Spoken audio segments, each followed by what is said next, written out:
Unit 4. Substantial improvement and substantial damage. The 50% rule explained. The substantial improvement and substantial damage provisions are among the most important and frequently misunderstood aspects of NFIP regulations. The fundamental concept is the 50% rule. When the cost of improvements to an existing building equals or exceeds 50% of the building's market value before the improvements begin, the entire building must be brought into compliance with current floodplain management standards. This rule exists because NFIP recognizes that as buildings are improved over time, it makes sense to bring them up to current safety standards. Rather than allowing buildings to be incrementally improved while remaining vulnerable to flood damage, the substantial improvement rule creates a trigger point where comprehensive upgrades are required. The 50% threshold was chosen as a balance between safety and practicality. A lower threshold would trigger compliance requirements too frequently, making it difficult for property owners to maintain their buildings. A higher threshold would allow too many improvements without safety upgrades. 50% represents the point where a property owner is making a significant investment that justifies requiring current safety standards. It is crucial to understand that the substantial improvement rule applies to the entire building, not just the part being improved. If you are adding a room to your house and the addition cost equals 50% of the house's value, you must bring the entire house into compliance with current standards. This might mean elevating the entire structure, not just the new addition. Calculating market value. Determining market value is one of the most critical and challenging aspects of applying the substantial improvement rule. Market value must be determined before any improvements begin, and should represent what the building would sell for in its pre-improvement condition. This is not necessarily the same as assessed value for tax purposes, which may be lower than actual market value. The market value determination should consider the building in its existing condition, including any deficiencies or needed repairs, but should not include the value of proposed improvements. For example, if you are planning to renovate a house with a leaking roof, the market value should reflect the fact that the roof needs repair. Several methods can be used to determine market value. A professional appraisal is the most reliable method and is strongly recommended for situations close to the 50% threshold. The appraisal should specifically state that it represents market value in the pre-improvement condition and should exclude the value of proposed improvements. Assessed value for tax purposes can be used as a starting point, but it should be adjusted to reflect current market conditions. Assessment practices vary widely between communities and may not reflect actual market value. In rapidly appreciating markets, assessed values often lag behind market values.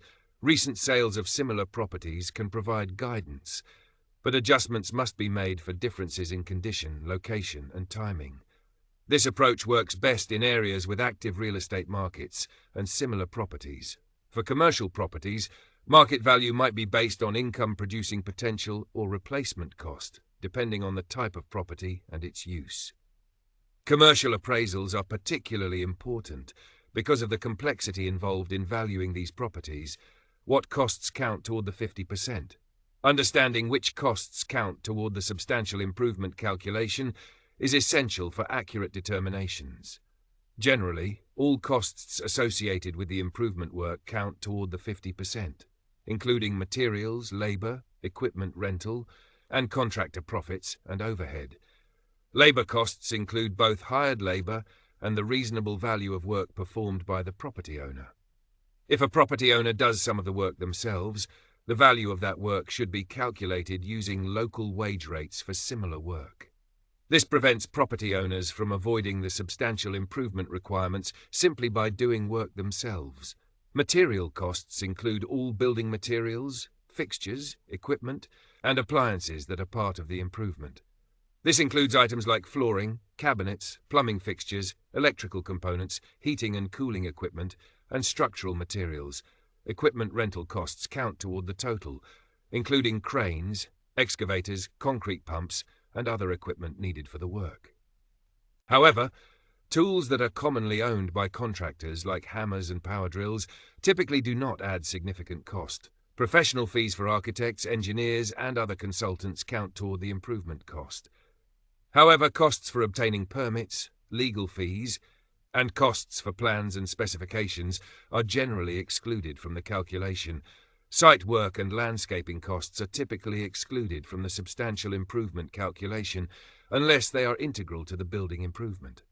For example, excavation needed for a foundation addition would count, but decorative landscaping would not. The cumulative rule. One of the most frequently overlooked aspects of the substantial improvement rule is that it applies cumulatively over a rolling 5-year period. This means that multiple smaller improvements can add up trigger the substantial improvement requirements. Here is how the cumulative rule works. If a property owner spends $20,000 on improvements in year 1, $15,000 in year 3, and $18,000 in year 5, and the building's market value is $100,000, the total improvements equal 53% of market value, triggering substantial improvement requirements. The 5-year period is rolling, meaning it is always the most recent 5 years. If improvements in year 6 bring the cumulative total below 50% when the oldest improvements are no longer counted, the substantial improvement requirements would no longer apply to new work. The cumulative rule prevents property owners from avoiding substantial improvement requirements by breaking large projects into smaller phases spread over several years. It ensures that when property owners are making significant investments in their buildings, safety upgrades are required. Communities must maintain careful records of all improvements to track cumulative totals. This includes keeping records of permit values, actual improvement costs, and market value determinations. Without good record keeping, it is impossible to properly enforce the cumulative rule. Substantial damage determinations. Substantial damage occurs when the cost to restore a building to its pre-damage condition equals or exceeds 50% of the building's market value before the damage occurred. This triggers the same compliance requirements as substantial improvement. But the process and considerations are somewhat different. Market value for substantial damage determinations is the value immediately before the damage occurred, in the building's pre-damage condition. This can be challenging to determine after significant damage has occurred, so it is important to document conditions and values as soon as possible after damage occurs. The restoration cost includes everything needed to return the building to its pre-damage condition. This includes structural repairs, replacement of damaged systems and finishes, and cleanup costs. However, it does not include improvements beyond the original condition or upgrades to current codes that are not required by the substantial damage rule. Substantial damage determinations must be made by the community's floodplain administrator, not by insurance adjusters or contractors. While these professionals can provide valuable input, the official determination must be made by the local official responsible for enforcing floodplain regulations. The substantial damage determination should be made as soon as possible after damage occurs, ideally within 60 days. This timing is important because it affects when compliance requirements kick in and helps prevent disputes about changing market conditions or additional damage. Compliance requirements. When substantial improvement or substantial damage requirements are triggered, the entire building must be brought into compliance with the community's current floodplain management ordinance. This typically means meeting the same standards that would apply to new construction. The most common requirement is elevating the lowest floor to or above the base flood elevation. In coastal high-hazard areas, additional requirements apply, including using specific foundation types and materials designed to withstand wave action and high winds. All utilities and service equipment must be located at or above the base flood elevation or be designed and installed to prevent water from entering or accumulating within the components during flooding. This includes furnaces, water heaters, air conditioning units, electrical panels, and plumbing systems. Flood-resistant materials must be used below the base flood elevation. These are materials that can withstand direct and prolonged contact with floodwater without sustaining significant damage that requires more than cosmetic repair. In some cases, Compliance might be achieved through non-structural methods like dry floodproofing for non-residential buildings. However, dry floodproofing has significant limitations and requirements, including professional certification by a registered engineer, variances and alternatives. Communities may grant variances from substantial improvement requirements, but only under very specific and limited circumstances. The variance criteria are strict and must be applied consistently to all applications. Variances may only be granted when there is good and sufficient cause, when failure to grant the variance would result in exceptional hardship, when the granting of the variance will not result in increased flood heights or additional threats to public safety, and when the variance is the minimum necessary. Economic hardship alone is not sufficient grounds for a variance. The hardship must be related to physical characteristics of the property that make compliance particularly difficult or expensive. Historic structures may qualify for special consideration under some circumstances.